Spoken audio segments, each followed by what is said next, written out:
কল্পনা চাকমার অপহরণের ঘটনা এখনো পর্যন্ত যে তদন্ত রিপোর্ট হয়েছে, প্রকাশ পেয়েছে এবং যে হাত বদলিয়ে বদলিয়ে তদন্ত হয়েছে, কিন্তু সেটার সুরাহা এখনো হয়নি। পার্বত্য চট্টগ্রামের জনগণ এখনো ন্যায় বিচার পায়নি। আমি এই পর্যায়ে প্রশ্ন করতে চাই ইউনাইটেড পিপলস ডেমোক্রেটিক ফ্রন্টের অঙ্গদাকে। অঙ্গদা, 1996 সালে লেফটেন্যান্ট ফেরদৌস গং কর্তৃক কল্পনাকে অপহরণ ভুল আলোচিত ঘটনা সম্পর্কে কম বেশি সবাই জানেন, কিন্তু উক্ত ঘটনার সাথে অভিষিক্ত হয়ে রয়েছে 27 জন। সেদিন স্কুল ছাত্র রূপনের আত্মাহতি ও সমর সুকেশ মনোদোষের ঘুমের শিকার হওয়ার ঘটনাটি ততটা প্রসার পায়নি। অপহৃত কল্পনাকে উদ্ধারের দাবিতে রূপনের আত্মবলিদান যে কোনো বিচারে আসলে একটি বড় মাপের ঘটনা। 27 জনের প্রেক্ষাপট সম্পর্কে আমাদের দর্শক শ্রোতাদের উদ্দেশ্যে কিছু বলুন অঙ্গদা। আজকের এই অনলাইন আলোচনায় যারা শুনছেন এবং আমার সহ আলোচক সবাইকে ইউপিডিএফ এর পক্ষ থেকে সংগ্রামী শুভেচ্ছা এবং বিপ্লবী অভিবাদন জানাচ্ছি। 12 জুন কল্পনা চাকমা অপহরণ সম্পর্কে পাহাড়ের বাইরের সমতলেও অধিকাংশ জনগণের ভিতরে একটা ধারণা আছে যে এই বিষয়ে পার্বত্য চট্টগ্রামে একজন নারী নেত্রী কল্পনা চাকমা, তিনি পার্বত্য চট্টগ্রামের জনগণের জন্য অধিকার আদায়ের সংগ্রাম করতে গিয়ে তিনি একসময় নির্যাতনের প্রতিবাদে কণ্ঠস্বর ছিলেন এবং এই কণ্ঠস্বরকে দমানোর জন্য সেই সময়ে সেনাবাহিনী তাকে অপহরণ করে এবং অপহরণ করার পর তার কি হয়েছে সেটার কোনো আর হদিস পাওয়া যায়নি। এই প্রেক্ষাপটেই সবাই কল্পনা অপহরণের ঘটনা সম্পর্কে জানি, কিন্তু কল্পনা চাকমাকে অপহরণের ঘটনার পর যে প্রেক্ষাপট তৈরি হয়েছিল এবং পুরো বাংলাদেশ ব্যাপী পুরো সারা দেশে এবং পার্বত্য চট্টগ্রাম সারা দেশে যে আন্দোলন সংগ্রাম হয়েছিল, সেই আন্দোলন সংগ্রামের প্রেক্ষাপটেই পুরোপুরি সরকার বাধ্য হয়ে কিন্তু পার্বত্য চট্টগ্রামে একটি তদন্ত কমিটি গঠন করতে বাধ্য হয়েছিল। এবং এই তদন্ত কমিটি পরবর্তীতে আপনারা জানেন একটা তদন্ত রিপোর্ট প্রতিবেদন দিয়েছেন, কিন্তু সেটা আমরা সংবাদ মাধ্যমে জেনেছি, কিন্তু এটার কি পরিণতি হলো বা কি কি প্রকাশ পেল সেটা কিন্তু আমরা কেউ জানি না। কিন্তু এই যে সেই সময় একটি কথা বলা দরকার যে তিনি পার্বত্য চট্টগ্রামের একজন লড়াকু সৈনিক ছিলেন এবং একই সাথে পূর্ণ স্বায়ত্ত শাসনের মাধ্যমেই যে পার্বত্য চট্টগ্রামের সর্বস্তর জনগণের এবং একই সাথে নারী মুক্তি হতে পারে, এই বিষয়টি তিনি কিন্তু সুস্পষ্টভাবে তার যে হিউম্যান ফেডারেশনের যে সম্মেলন, এই সম্মেলনে তিনি তুলে ধরেছিলেন। এটা বাস্তবে এই প্রেক্ষাপটে দাঁড়িয়ে কিন্তু এটা বলা দরকার যে তিনি পূর্ণ স্বায়ত্ত শাসনের লড়াই সংগ্রামে একজন সৈনিক। এবং এদিক দিয়ে আরেকটি কথা বলা দরকার, 1996 সালের 19 মার্চ যে নিউ লাইন লেগুনে কিন্তু সেটলার বাঙালি এবং একই সাথে সেনাবাহিনীরা 7টি গড় পুড়ে দিয়েছিল। সেই 7টি গড় পুড়ে দেওয়ার ঘটনার প্রতিবাদে কিন্তু সেখানে সেনাবাহিনীর সাথে বা যে কল্পনা চাকমার বাকবিতণ্ডা হয়েছিল। এই বাকবিতণ্ডাকে কেন্দ্র করেই মূলত পরবর্তীতে আমরা দেখলাম যে পরবর্তীতে এপ্রিল মাসে তিনি আবার সেখানে গিয়েছেন এবং তার ভুল ক্ষমা চেয়েছেন বা আমার ভুল হয়েছে এই কথাগুলো বলেছিলেন। এবং পরবর্তীতে দেখা গেল তাদের ভিতরে একটা প্রশ্ন, এবং তিনি প্রশ্ন করেছেন যে পাহাড়ি ছাত্র পরিষদ, চিলড্রেন ফেডারেশন এবং পাহাড়ি যে পরিষদ আছে, গণপরিষদ আছে, তাদের সাথে জনসংহতি সমিতির যে আন্দোলন, এটা কি সফলতা হবে? এই বিষয়টি প্রশ্ন ছড়ার মধ্য দিয়ে তিনি সেখানে তাদের সাথে বাকবিতণ্ডে জড়িয়ে যান এবং একসময় বাকবিতণ্ডে না থেকে তিনি অপমানিত হয়ে কিন্তু সেখান থেকে ফিরে যান। এই সবগুলোর মধ্য দিয়েই মূলত যে কল্পনা চাকমার যে প্রতিবাদী কণ্ঠ, এই কণ্ঠকে রোধ করতে না পারলে পার্বত্য চট্টগ্রামের জনগণের লড়াই সংগ্রামের একজন নিবেদিত একজন যে অকুণ্ঠ এবং সাহসী একজন নারী, এই নারীকে রোধ করার জায়গা থেকে কিন্তু আমার মনে হয় তার অপহরণের জায়গাটা চলে আসে। এখন এই অপহরণ ঘটনা ঘটলো, আপনারা জানেন যে পার্বত্য চট্টগ্রাম সহ সারা দেশে 1996 সালে 10টি ঘটনা ঘটেছিল। সেই 10টি আলোচিত ঘটনার মধ্যে একটি প্রধান ঘটনা হচ্ছে কল্পনা চাকমা অপহরণের ঘটনা। এটা 1997 সালে ভোরের কাগজে প্রথম 1 জানুয়ারি যখন ওই পত্রিকায় প্রকাশ পেয়েছিল একটা ক্যারিকেচার, ওই ক্যারিকেচারেই কল্পনা চাকমার অপহরণ ঘটনা 10টি ঘটনার সাথে তুলে ধরা হয়েছে। ঠিক এই প্রেক্ষাপটগুলোই মূলত এখন আমরা যদি বলি যে সবাই তো জানি কল্পনা চাকমা অপহরণ হয়েছে, তাকে অপহরণ করা হয়েছে, তিনি একজন বলিষ্ঠ কণ্ঠস্বর, নিপীড়নের বিরুদ্ধে সবসময় সোচ্চার থেকেছেন, এই কথাগুলো সবাই জানি। তার কল্পনা চাকমার ডায়েরি আছে, যে ডায়েরির মাধ্যমে তার লেখনী কি ছিল বা কি তিনি মনে করতেন, এই বিষয়গুলো আমরা প্রকাশ শুনেছি। পড়েছি, দেখেছি এইগুলো। কিন্তু বাস্তবের প্রেক্ষাপটগুলোতে যদি বলি যে তিনি অপহরণের সময় তার ভাই কালিন্দী এবং যে ক্ষুদিরাম বা কালীচরণ, এই দুই ভাইকে যখন একই সাথে চোখ বাঁধা অবস্থায় নিয়ে গিয়েছিল, তাদেরকে যখন মানে মানে মানে গুলি করা হচ্ছিল, তারা কোনোরকম পালিয়ে গিয়েছিলেন। এবং ওই সময় তার একটা কণ্ঠস্বর ভেসে উঠেছিল কল্পনা চাকমা, দাদা মোরে বাজা, মানে দাদা আমাকে বাঁচাও।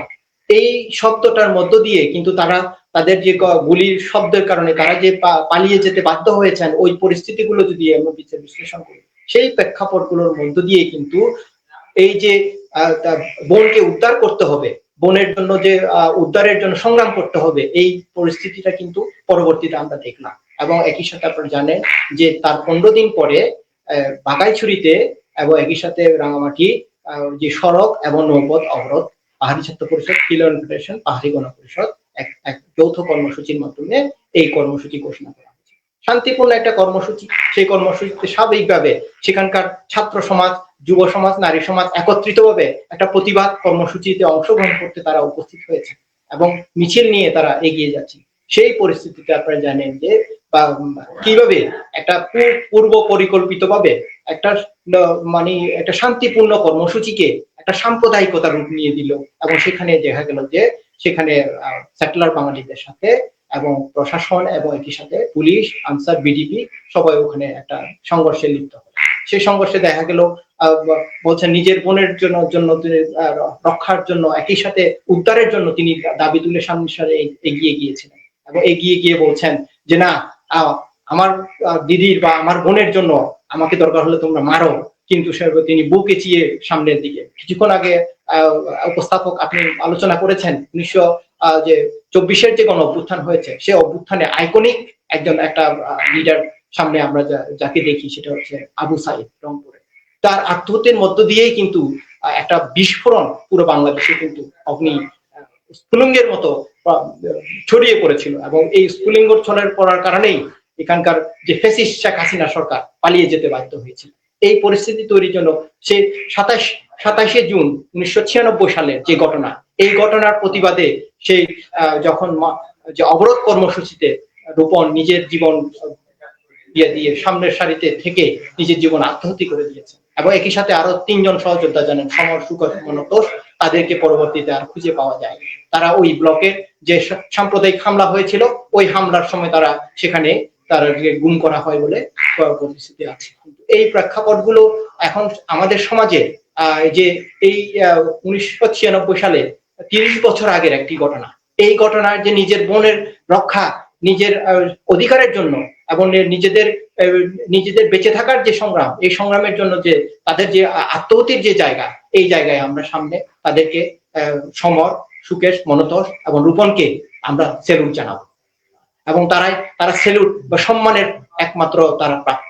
এই জায়গায় আমরা আরেকটি ঘটনা এখানে না বললে নয়, যে এই ঘটনার সাথে আবার একই সাথে 29 বছর পর খাগড়াছড়ির সিঙ্গিনালায় একজন মারমা তরুণী কিশোরীকে যখন ধর্ষণের ঘটনা ঘটে, সেই ঘটনার প্রতিবাদে যখন যুগ্ম ছাত্র জনতা পুরো পার্বত্য চট্টগ্রামে লড়াই সংগ্রাম শুরু করছিল, সেই সময় গুইমারায় আপনারা জানেন 27 এবং 28 সেপ্টেম্বর একটি যে সেখানে একটা সাম্প্রদায়িক হামলা হয়। সেখানে সেনাবাহিনী সরাসরি ওই যারা নিজেদের বোনের আত্মসম্ভ্রম রক্ষার জন্য নিজেরা লড়াই, সেখানে অবরোধ কর্মসূচি পালন করছেন শান্তিপূর্ণভাবে, সেই অবরোধ কর্মসূচিকে তারা বানচাল করে দিয়ে সেখানে গুলি করে সেখানে 3 জন সাধারণ ছাত্র যুবককে হত্যা করে। ওই আক্রয় এবং যারা শহীদ হয়েছেন তাদেরকে আজকের দিনে এই দিনে শ্রদ্ধা করে স্মরণ করব। এই যে তাদের আত্মহত্যার মধ্য দিয়ে তারা দৃষ্টান্ত দেখিয়েছেন, যেখানে আরো অনেক সুবিধাবাদী দালাল রয়েছেন, তাদের নিজের জীবন যেখানে তিনি বলছেন দাদা আমাকে বাঁচাও, কিন্তু সেখানে অনেকেই এই বাঁচানোর জন্য যে নিজেদের যে সংগ্রাম করার যে জায়গা, সেই জায়গায় তারা জলাঞ্জলি দিয়েছেন। আপনারা জানেন জনসংহতি সমিতি সেই সময় 1997 সালে একটা চুক্তি করেছিলেন। এই চুক্তির পর তিনি যখন 10ই ফেব্রুয়ারি খাগড়াছড়ি স্টেডিয়ামে আত্মসমর্পণ করছেন, অস্ত্র জমা দিচ্ছেন, তখন এই বিষয়ে প্রশ্ন করা হয়েছিল কল্পনা চাকমা অপহরণের বিষয়টা কি। তিনি তখন বলেছিলেন এটা একটি বিতর্কিত বিষয়। কিন্তু এই বিতর্কিত বিষয় তিনি পার্বত্য চট্টগ্রামের যে সেই সময়কার রাজনৈতিক জুটি দ্বারা একটা আপোষকামী দ্বারা একটা আপোষহীন দ্বারা সংগ্রাম তখন কিন্তু দ্বিধা বিভক্ত হয়ে যাচ্ছিল। এটা এটা দেখা দিয়েছিল অনেক আগে থেকেই। আপনারা জানেন জনসংহতি সমিতি যখন লম্বাবাটি আপনারা বাক হয়ে গিয়েছিল, এই পরিস্থিতির মধ্য দিয়ে তারা যখন আন্তঃপার্টি সংগ্রাম শুরু হলো, তাদের মধ্য দিয়ে বাঙানোর দরার মধ্য দিয়ে তারা যখন বিভক্ত হয়ে গেল, তাদের দুর্বল হয়ে গেল। এবং একই সাথে আপনারা জানেন এরশাদ সরকারের শেষ সময়ের দিকে যখন পার্বত্য চট্টগ্রামের নিপীড়ন নির্যাতনের কথাগুলো তুলে ধরার মতো জনসংহতি সমিতির সেই ক্ষমতা, সেই অসামর্থ্য অবস্থান ছিল না।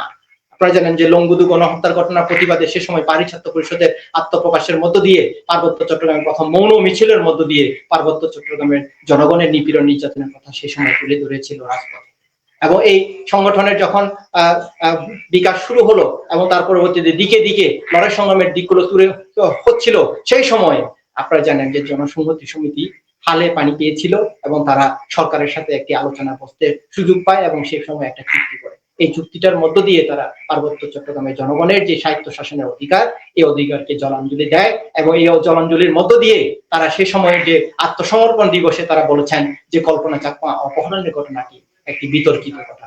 আপনারা জানেন আরেকটি কথা এখানে বলা দরকার, যে পার্বত্য চট্টগ্রামের এই যে সমর সুকর মনতোষ, যে তারা যে নিজের জীবন বাজি রেখে নিজের বোনের সম্ভ্রম এবং নিজের বোনকে উদ্ধার করার জন্য তারা যে জীবন দিয়ে দিয়েছেন, এই জায়গাটা হচ্ছে সবচেয়ে বড় জায়গা, যেখানে সন্তুলানোর মতো মানুষ বা জনসংহতি সমিতি আত্মসমর্পণবাদী হয়ে বা দালালি করে বা তারা লিয়াজু করে তারা মানে এই সমস্যাটিকে সমাধান না করে, পার্বত্য চট্টগ্রামের প্রধান একটি গুরুত্বপূর্ণ সমস্যা যেখানে, সেটাকে সমাধান না করে তারা সেখানে বলছেন এটা একটা বিতর্কিত কথা। আর এখন আপনারা জানেন যে যেহেতু জনসংহতি সমিতির সে সময় আপনাদেরকে একটু বলা দরকার, জনসংহতি সমিতির যে সংগঠনগুলো ছিল সেগুলো মূলত মহিলা সমিতি, যুব সমিতি, ছাত্র সমিতি এবং এই যে পারি ছাত্র পরিষদের নাম, যেহেতু পারি ছাত্র পরিষদ 1989 সালে গঠনের পর পার্বত্য চট্টগ্রামে জনগণের লড়াই করতে গিয়ে সে একটি নিবেদিত প্রাণ সংগঠন হিসেবে আত্মপ্রকাশ করে এবং আপোষহীন ভাবে সংগ্রাম করে যাচ্ছিল, সেই সংগঠনকে নাম ভাঙিয়ে পরবর্তীতে 2 নম্বরই পারি ছাত্র পরিষদ গঠন করা হয়, যেটা জনসংহতি সমিতি এখন তাদেরকে ব্যবহার করে যাচ্ছে, যেটা তাদের নিজস্ব কোনো সংগঠন ছিল না। কিন্তু আজকে দেখেন আপনাদের যে কল্পনা চাকমা অপহরণের ঘটনার প্রতিবাদে তারাও এখন মানববন্ধন, বিভিন্ন রকম কর্মসূচি পালন করছে। যে বিষয়টিকে 1997 সালে চুক্তি সময়ে তিনি বলছেন যে, এবং অস্ত্র জমাদানের বিষয়ে সে সময় বলছেন যে এটা একটা বিতর্কিত ঘটনা, অথচ তিনি আবার এই সব বিষয় নিয়ে এখন আবার তার হিল ল্যান্ড ফেডারেশন গঠন করছেন এবং হিল ল্যান্ড ফেডারেশনকে দিয়ে অথবা মহিলা সমিতিকে দিয়ে অনেক সময় আলোচনা বা বিভিন্ন রকম প্রতিবাদ সমাবেশ, মানববন্ধনের মধ্য দিয়ে বলছেন যে কল্পনা চাকমা অপহরণের বিচার হয় নাই। এই সব বিষয়গুলো দ্বিচারিতা আমরা সামনের দিকে দেখছি, এই বিষয়ে আমাদেরকে এই বিষয়ে মনে রাখতে হবে। এবং কল্পনা চাকমার অপহরণের ঘটনা এখনো পর্যন্ত যে তদন্ত রিপোর্ট হয়েছে, প্রকাশ পেয়েছে এবং যে হাত বদলিয়ে তদন্ত হয়েছে, কিন্তু সেটার সুরাহা এখনো হয়নি। পার্বত্য চট্টগ্রামের জনগণ এখনো ন্যায় বিচার পায়নি। তার বোনকে অপহরণ করা হয়েছে, এই বোন অপহরণের ঘটনার প্রতিবাদে এখনো পর্যন্ত আমরা তার কোনো ন্যায় বিচার আমরা এখনো দেখছি না। এটা একটা পুরো বাংলাদেশে একটা বড় ধরনের বিচারহীনতার একটা বড় ধরনের দৃষ্টান্ত হয়ে আছে, যেটা 30 বছর আগে ঘটেছে, এখনো এই 30 বছর পরেও এখনো সে। আরেকটি ঘটনা এখানে না বললে নয়, যে পার্বত্য চট্টগ্রামে যেসব সেনাবাহিনী কর্তৃক, আপনারা জানেন 2018 সালেও এই যে রাঙামাটি বিলাইছড়িতে এই যে অপারেশনের নামে সেখানে 2জন মারমা তরুণীকে, একজন মারমা এবং তার বোন কিশোরীকে যে দর্শন করে এবং একজনকে শ্লীলতাহানির চেষ্টা করে। এই ঘটনার পর আপনারা জানেন যে রাঙামাটিতে তাদেরকে মেডিকেল হাসপাতালে ভর্তি করা হয়েছিল। পরবর্তীতে ওখান থেকে তাদেরকে যে রানী ইয়েনিয়েন সহ আরো যেসব কর্মী আন্দোলন সংগ্রাম করছিল তাদের উপর কি ধরনের নিপীড়ন নির্যাতন করে তারা সেখান থেকে তাদেরকে তুলে নিয়ে গিয়েছিল, এটা আপনারা সবাই সেই সময় মিডিয়ার মাধ্যমে আমরা সবাই জানি। তো এই প্রেক্ষাপটে বলবো যে সেনাবাহিনী তাদের যে দৃষ্টান্ত, যে সেই সময়ে 24 পদাতিক ডিভিশন থেকে তারা বলছেন যে এই ঘটনার সাথে তারা জড়িত না, এবং একদিকে তারা 50,000 টাকা বিলি করছেন যে কল্পনা চাকমাকে উদ্ধারের যে খবর দিতে পারবে তাকে 50,000 টাকা পুরস্কার ঘোষণা করা হবে। এই সব ঘটনার মধ্য দিয়ে আমরা এটা স্পষ্ট করে বলতে পারি যে নিউ লাইলেগোনার সেই যে ক্যাম্প থেকে, যেখান থেকে লেফটেন্যান্ট ফেরদৌস এবং তার সালেহ আহমেদ গং যাদেরকে চিহ্নিত করতে পেরেছেন, তার ভাই কালিন্দি এবং ক্ষুদিরাম, তারা স্পষ্ট বলেছেন যখন তারা থানায় গিয়েছেন যে তাদের এফআইআর দায়ের করার জন্য, মামলা দেওয়ার জন্য, সেই সময় কথাগুলো বলার পরও সেখানে তাদের এই কথাগুলোকে উল্লেখ না করেই তারা সেখানে উদ্দেশ্য প্রণোদিতভাবে এই যে তাদের মামলাগুলোকে ভিন্ন খাতে প্ররোচিত করার জন্য তারা সিদ্ধান্ত।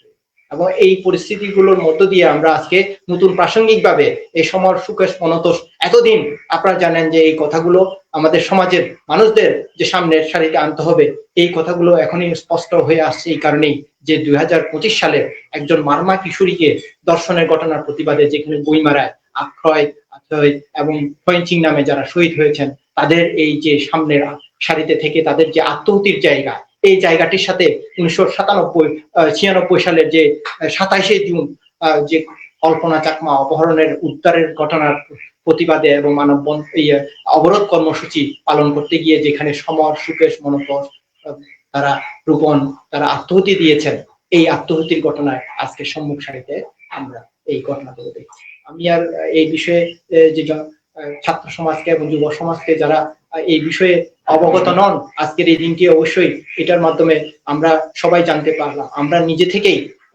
বোঝার চেষ্টা করব যে আগামীতে আমাদের নিজের ভাই বোনদের এবং নিজের অধিকার, নিজের আত্মসম্মান রক্ষা, সংবিধানের স্বীকৃতি, ভূমি অধিকার এবং পূর্ণ স্বায়ত্ত শাসনের জন্য আমাদেরকে এই লড়াই সংগ্রামে এই সমর সুকেশ মনতোষদের মতো তাদের আত্মবলিদানের ঘটনাকে নিজেদের উদ্বুদ্ধ হয়ে আগামী দিনের লড়াই সংগ্রামে ঝাঁপিয়ে পড়তে হবে। তখনই আমাদের আমাদের অধিকার কায়েম হবে এবং আমাদের এই বোনের যে যে যে অপহরণের ঘটনা, এই ঘটনায় আমরা যে একটা সঠিক ন্যায় বিচার কি হয়েছিল সেটার একটা ঘটনা কি আমরা করতে পারবো। সাম্প্রতিক ঘটনার যেগুলো আমরা দেখতে পাচ্ছি পার্বত্য চট্টগ্রামে ধরপাকড়, বিনা বিচারে হত্যা আমরা দেখছি। বিশেষ করে গত 22 জুন 2026-এ যে ডেইলি টাইমস অফ বাংলাদেশ নামক ইংরেজি পত্রিকায় যে ইউপিডিএফ কে নিয়ে মিথ্যা এবং বিভ্রান্তিকর উদ্দেশ্য প্রণোদিত একটা প্রতিবেদন প্রকাশ করা হয়। এরপর থেকেই কিন্তু ইউপিডিএফ এর উপর আমরা দেখতে পাচ্ছি সেনাবাহিনী, নব মুখোশ এবং জেএসএস গ্রুপ যৌথভাবে কিন্তু আমরা দেখেছি রামগড়, মাটিরাঙ্গা, গুইমারা, দীঘিনালায় তারা সশস্ত্র হামলা চালাচ্ছে। এখনো পর্যন্ত তারা বিভিন্ন ভাবে তৎপর রয়েছে। এতে দেখা যায় বিষয়বহিতভাবে আমরা 2 জন সহযোদ্ধাকে আমরা হারিয়েছি, তাকে 2 জনকে হত্যা করা হয়েছে এবং 5 জনকে অন্যায়ভাবে আটক করা হয়েছে। এই নিয়ে আমি অঙ্গ মারমার কাছে আমি জানতে চাইবো এই নিয়ে আপনার মূল্যায়ন কি? অঙ্গ মারমা। ধন্যবাদ নীতিকে। আসলে এটা একটা খুবই প্রাসঙ্গিক বিষয়। বর্তমান সময়ে আপনারা জানেন গত 22শে তারিখে একটা পত্রিকায়, বিশেষত ইংরেজি পত্রিকা ঢাকার একটা পত্রিকা, এই পত্রিকায় প্রকাশ পেয়েছে ইউপিডিএফ কে নিয়ে, যে ইউপিডিএফ এর মানে এক ধরনের কি বিভ্রান্তিমূলক এবং উদ্দেশ্য প্রণোদিতভাবে এই সংবাদ প্রকাশ পেয়েছিল। পরবর্তীতে দেখলাম সেটা বিভিন্ন স্থানীয় যে পত্রিকা আছে, খাগড়াছড়ি সহ বিভিন্ন পত্রিকা এবং সাউথ ইস্ট জার্নাল সহ বিভিন্ন জায়গার পত্রিকায়, আমরা অনলাইন পত্রিকাগুলোতেও এটার একটা বাংলা ভার্সন দেখলাম। তো এটার মাধ্যমে বুঝতে পারছি যে নতুন করে ইউপিডিএফ এর উপর একটা নিপীড়ন যেটা চালানোর জন্যই তারা এই উদ্দেশ্য প্রণোদিত হবে এরকম একটা নিউজ তারা কভার করেছে। এখন প্রশ্ন আসবে যে ইউপিডিএফ, আপনারা তো জানেন যে পুরো বাংলাদেশে যে কোনো একটা রাজনৈতিক দল নিজেদের কর্মী সংগ্রহ তো করে, স্বাভাবিক, সেটা একটা প্রক্রিয়া। একটা প্রক্রিয়ার মাধ্যমে তো তারা কর্মীদের সংগ্রহ করবে, প্রচারণার মাধ্যমে জায়গায় জায়গায় গিয়ে তাদের সদস্য সংগ্রহ করবে, তাদেরকে চাঁদা নিয়ে, তাদের নিজেদের সদস্য চাঁদা নিয়ে তাদেরকে সংগঠনে পড়ে। এটা একটা তো নিয়ম, রুটিন মাফিক কাজ। এই কাজটাকে তারা যে উদ্দেশ্য প্রণোদিত প্রচার করছে তার জায়গাটা এই যে পার্বত্য চট্টগ্রামে আপনারা জানেন নিপীড়ন নির্যাতনের বিরুদ্ধে একমাত্র ইউপিডিএফ যে আপোষহীনভাবে পার্বত্য চট্টগ্রামে লড়াই করে যাচ্ছে। ভূমি বেদখল থেকে শুরু করে নারী সমস্যা, নারীদের নিপীড়ন নির্যাতন থেকে শুরু করে এবং স্বায়ত্ত শাসনের অধিকারের জন্য লড়াই করে যাচ্ছে। কিন্তু আরেকদিকে আপনাদেরকে এটা বলা দরকার যে পার্বত্য চট্টগ্রামে আজকে 2টা অংশে ভাগ হয়ে গেছে। একটা যে কিছুক্ষণ আগে মার্জিয়া প্রবাদী বলছেন যে রাষ্ট্রবাদী যে যারা আছেন তাদের পুলিশ, সেনাবাহিনী এবং তাদেরকে দিয়ে যেভাবে নিপীড়ন নির্যাতন চালায়, সেটা সেই দিকটার দিকে একটা অংশ, যাদের সাথে লেয়াজু এবং দালাল সুবিধাবাদী তারা, সেটা একটা অংশ। আরেকটা অংশ যারা নিপীড়ন নির্যাতনের বিরুদ্ধে লড়াই করতে চায়, আপোষহীনভাবে লড়াই করে যায়, তাদের একটা অংশ।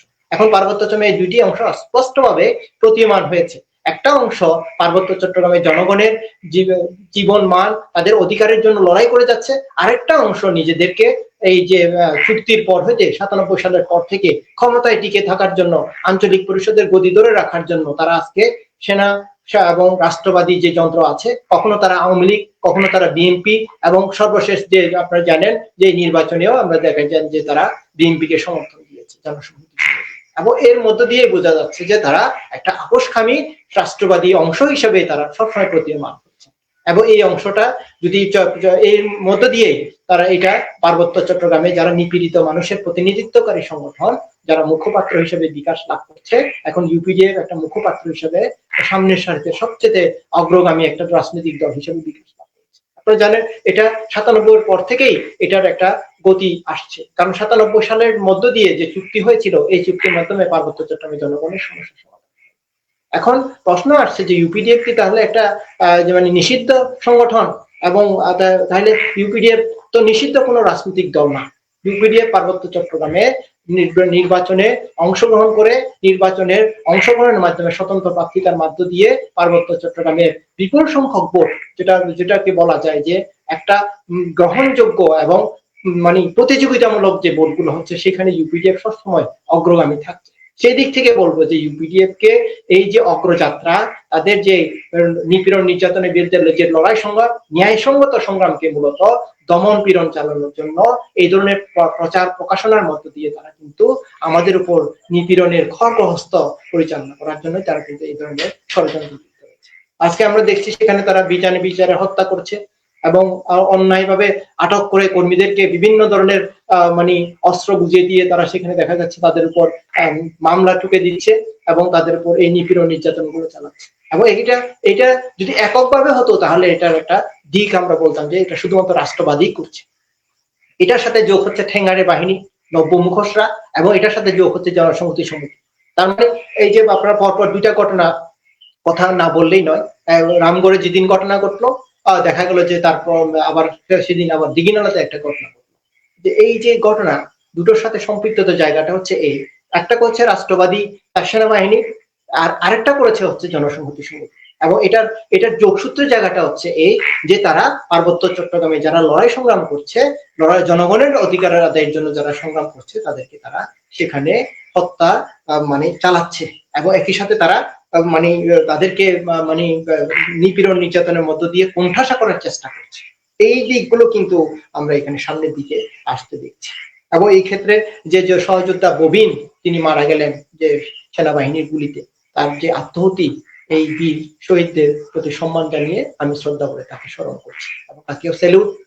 তাদের আত্মহতের মধ্য দিয়ে আগামী দিনের যে সংস্কার শাসক গোষ্ঠী রাষ্ট্রবাদীরা মনে করছে পার্বত্য চট্টগ্রামে এই ধরনের অন্যায় অত্যাচার চালিয়ে এবং বিনা বিচারে হত্যা চালিয়ে পার্বত্য চট্টগ্রামের ন্যায্য অধিকারকে তারা বঞ্চিত করবে এবং কুণ্ঠাসা করে একবার দুর্বল করে দেবে, তাহলে এটা কিন্তু তাদের ভুল। কারণ তারা যে দৃষ্টিতে দেখে, কিছুক্ষণ আগে মার্জিয়া প্রবাদী আলোচনা করেছেন, রাষ্ট্রবাদী অনেক সময় তাদের একটা দৃষ্টিতে দেখেন যে একজন, হ্যাঁ তিনি বাঙালি, মানে তিনি মুসলমান, তিনি পুরুষতন্ত্র, তিনি হচ্ছেন যারা কি পুঁজিপতি শ্রেণী, যাদের সুবিধাভোগী, তাদের প্রতিনিধিত্ব। সেদিক থেকে আজকে পার্বত্য চট্টগ্রামে যারা আজকে তারা মনে করছে তারা পাকিস্তানিদের মতো বিচ্ছিন্নতাবাদী দৃষ্টিতে দেখছেন। 1971 সালের যে আপনারা জানেন, বাংলাদেশে যখন স্বাধীনতা সংগ্রাম হচ্ছিল তখন পাকিস্তানিরা এটাকে বিচ্ছিন্নতাবাদী সংগ্রাম দেখত। আর ঠিক তেমনি যে একইভাবেও আমাদের পার্বত্য চট্টগ্রামের সমস্যাকে তারা বিচ্ছিন্নতাবাদী হিসেবে দেখছেন। কখনো তারা দেখছেন সামরিক দৃষ্টিতে, কখনো তারা এইসব দৃষ্টিতে দেখার মধ্য দিয়ে পার্বত্য চট্টগ্রামের যে রাজনৈতিক সমাধানের যে জায়গাটা, এই জায়গাটা তারা অনেক দূরে ফেলে দিচ্ছে। এবং এর মধ্য দিয়ে তারা পার্বত্য চট্টগ্রামে একটা অস্থিতিশীল পরিস্থিতি তৈরি করতে চাচ্ছেন। এবং এই যদি পার্বত্য চট্টগ্রাম অস্থিতিশীল হয়ে যায়, তাহলে এটার ছোঁয়াটা কিন্তু পার্বত্য চট্টগ্রামের বাইরে এবং সমতলেও পৌঁছাবে, যেটা স্কুলিং আকারে প্রকাশ করতে ছড়িয়ে যেতে পারে। সেদিক থেকেই এখন এখানে রাষ্ট্রবাদী তার কি কৌশল করছে সেটা আমাদেরকে দেখা দরকার। এখন আরেকটা কথা না বললেই নয়, যে ইউপিডিএফ যে বিচ্ছিন্নতাবাদী আজকে যে কাজগুলো করছে, তাদের যে অস্ত্র উদ্ধারের নাটক সাজাচ্ছে, কখনো বিভিন্ন জায়গায় করে, এগুলোর সাথে কিন্তু তারা সেনাবাহিনীর প্রমোশন বাণিজ্য জড়িত। প্রমোশনের জন্য তারা এইসব ঘটনাগুলো ঘটাচ্ছে এবং এগুলো তাদের যে ঝেঙ্গারে তাদেরকে ব্যবহার করছে এবং জনসংহতি সমিতিকে ব্যবহার করে কিন্তু পার্বত্য চট্টগ্রামে তাদের যে প্রমোশনের জায়গা এবং বিভিন্ন ধরনের অপকর্ম, তাদের এই অপকর্মকে ডাকার জন্য, তাদের বিনা বিচারে যে হত্যার যে রাজনীতি, এই রাজনীতিকে ডাকার জন্য তারা এই ধরনের বিভিন্ন ধরনের অপতৎপরতা তারা চালিয়ে যাচ্ছে। কখনো তারা জেএসএস কে দিয়ে, কখনো তারা নব্য মুখোশদেরকে দিয়ে অথবা ঠেঙ্গারাদেরকে দিয়ে এসব যে অধিকারাদের সংগ্রামী যারা নিবেদিত প্রাণ কর্মী তাদেরকে তারা হত্যা করে চলেছে। এবং এই জায়গায় আরেকটা কথা বলা দরকার, যারা বিচ্ছিন্নতাবাদী বলছেন তারাই আবার 11 নির্দেশনা জারি করে পার্বত্য চট্টগ্রামে তারাই আবার যে একই সাথে তারা বিচ্ছিন্নতার রাজনীতি করছে। কিভাবে? যেহেতু একজন মানবাধিকার কর্মীকে অথবা কোনো বিদেশিকে যদি পার্বত্য চট্টগ্রামে প্রবেশ করতে হয় তাহলে তারা স্বরাষ্ট্র মন্ত্রণালয়ের অনুমোদন নিতে হচ্ছে। স্বরাষ্ট্র মন্ত্রণালয়ের অনুমোদন মধ্য ছাড়া তারা কিন্তু এখানে আর আসতে পারছে না। এর মধ্য দিয়ে তারা একটা বিচ্ছিন্ন, পার্বত্য চট্টগ্রাম একটা বিচ্ছিন্ন জায়গা। পার্বত্য চট্টগ্রামের এখানে মানবাধিকার কর্মীদেরকে এই যে এখানকার জনগণের সাথে কথা বলতে গেলে তাদের উপস্থিতি থাকতে হবে, ডিজিএফ এর উপস্থিতি থাকতে হবে। এই বিষয়গুলোর মধ্য দিয়ে কিন্তু তারা বুঝাতে যাচ্ছে যে পার্বত্য চট্টগ্রাম একটা বিচ্ছিন্ন অঞ্চল এবং এই বিচ্ছিন্নতাবাদীদের সাথে আপনারা কথা বলতে গেলে আমাদের উপস্থিতি থাকতে হবে এবং এইভাবেই তারা কিন্তু বিচ্ছিন্নতা রাজনীতি করে যাচ্ছে এবং এই বিষয়গুলো কিন্তু সামনে চলে আসে। এখন পার্বত্য চট্টগ্রামকে আমরা যারা বলছি যে এইসব করে এই হত্যাযজ্ঞ চালিয়ে বিনা বিচারে হত্যা করে প্রশাসন পার্বত্য চট্টগ্রামে একটা বৃদ্ধাঙ্গুলি দেখাচ্ছে যে পুরো আইনি ব্যবস্থাটাকে, বাংলাদেশের যে আইন ব্যবস্থা আছে একটা যে জবাবদিহিতামূলক, সেই জবাবদিহিতামূলকের জায়গা এখানে সবচেয়ে সর্বোচ্চ লঙ্ঘনের জায়গা হচ্ছে পার্বত্য চট্টগ্রাম, যার মধ্য দিয়ে পুরো বাংলাদেশে আজকে এই ফ্যাসিস্ট হাসিনার মতো সরকারগুলো সামনে চলে আসছে এবং এর মধ্য দিয়ে কিন্তু আমরা দেখছি যে সামনের সময়েও এই ধরনের সরকারগুলোর যে বিকাশের পেছনেও কিন্তু পার্বত্য চট্টগ্রামে একটা বড় ধরনের পরীক্ষা ক্ষেত্র হিসেবে নিপীড়ন নির্যাতনের জায়গা হিসেবে এখানে কাজ করছে। আমি এই বিষয়ে বলছি যে পাহাড়ের যে আজকের যে লড়াই সংগ্রামের জায়গায়, এই জায়গায় যে আজকে যে আমরা 27শে জুন শহীদ রূপন, শহীদ যারা গুমের শিকার হয়েছেন সমর, সুকেশ, মনতোষ এবং তাদেরকে যে শ্রদ্ধা করে স্মরণ করে আজকে যে আলোচনা করছি, এই আলোচনার প্রাসঙ্গিক ক্রমে পার্বত্য চট্টগ্রামের যে সাম্প্রতিক সময়ে যে তারা যে বিনা বিচারে হত্যা এবং বিভিন্ন ধরনের ঘটনা তারা চালাচ্ছেন এবং এই চালানোর মধ্য দিয়ে তারা যে পুরো বাংলাদেশের যে গণ অভ্যুত্থানের পর যে আমরা যেটুকু আশা করেছিলাম, যে স্বপ্ন জনগণ দেখেছিল, এই স্বপ্ন আসলে দুলিশ্বাতে পরিণত হয়েছে এবং আগামীতে কিন্তু একটা বড় ধরনের এই যে ব্যর্থ যে আন্দোলন মানে ব্যর্থতার দিকে গেল, এই জায়গায় এখন পাহাড় এবং সমতলে একটা লড়াইয়ের যে জায়গা, একটা গণতান্ত্রিক শক্তির যে ঐক্যবদ্ধ মিলনের যে এই রাষ্ট্রবাদীকে উচ্ছেদ করার যে জায়গা এখানে এই সামনে চলে আসছে। এখন এটা যদি এই সংবিধান পাহাড়ে এবং সমতলের জনগণের জীবন মান নিশ্চয়তা করতে পারছে না এবং তাদের যে নিরাপত্তা নিশ্চিত করতে পারছে না, জনগণের অধিকারের যে নিপীড়ন নির্যাতনের যে জায়গাগুলো আছে এই জায়গাগুলোতে যেহেতু করতে পারছে না, সমাধান করতে পারছে না, সেই ক্ষেত্রে এই সংবিধান আর আমাদের জনগণের সংবিধান হিসেবে আর প্রতিনিয়ত হয়। সেদিক থেকে আগামী দিনের যে পার্বত্য চট্টগ্রাম পাহাড় এবং সমতলের যে জনতান্ত্রিক শক্তিকে ঐক্যবদ্ধ হয়ে এই রাষ্ট্রবাদী যন্ত্রটিকে এবং একই সাথে পাহাড়ের যে শোষণ নিপীড়ন চলছে এবং যেটাকে না বললেই নয়, পার্বত্য চট্টগ্রাম এক সময় অপারেশন উত্তর ও দাবানল, এখন অপারেশন উত্তরণের মাধ্যমে পাহাড়ের এখন সেনা শাসন চলছে। এই সেনা শাসনকে জায়েজ করার জন্য স্বরাষ্ট্রমন্ত্রী নিজেই বলছেন যে পার্বত্য চট্টগ্রামে 100% 100% এখানে মানবাধিকার নিশ্চিত করা যাবে।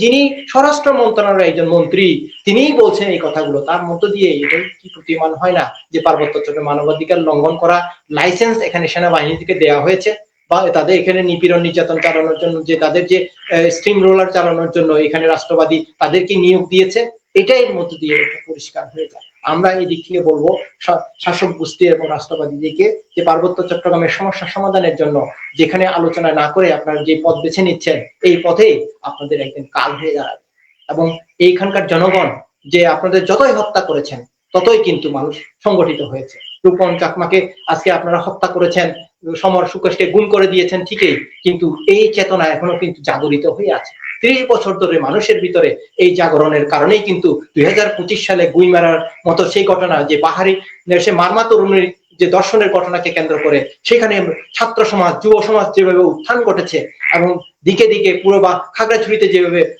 যুগ্ম ছাত্র ছাত্রীদের যে আন্দোলন, এই আন্দোলন যে বিকশিত হয়েছে এবং তার আক্ষয় থইচিং এবং তাদের যে আত্মহতি, এই আত্মহতির মধ্য দিয়ে যদিও তারা অনেকে সেখানে সুবিধাবাদী দালাল প্রতিক্রিয়াশীল আছেন, যারা নিজেদের সুবিধার জন্য এইসব স্বার্থকে আন্দোলন না করে তাদেরকে বিকিয়ে দিয়েছেন, আন্দোলনের স্বার্থকে বিকিয়ে দিয়েছেন, তাদের বিপরীতে এই মানুষদের যে আত্মত্যাগ, এই আত্মত্যাগকে আমরা শ্রদ্ধা করে স্মরণ করে এদের কাছ থেকে শিক্ষা নিয়ে আগামী দিনের লড়াই সংগ্রামের জন্য আমাদেরকে ঝাঁপিয়ে পড়তে হবে।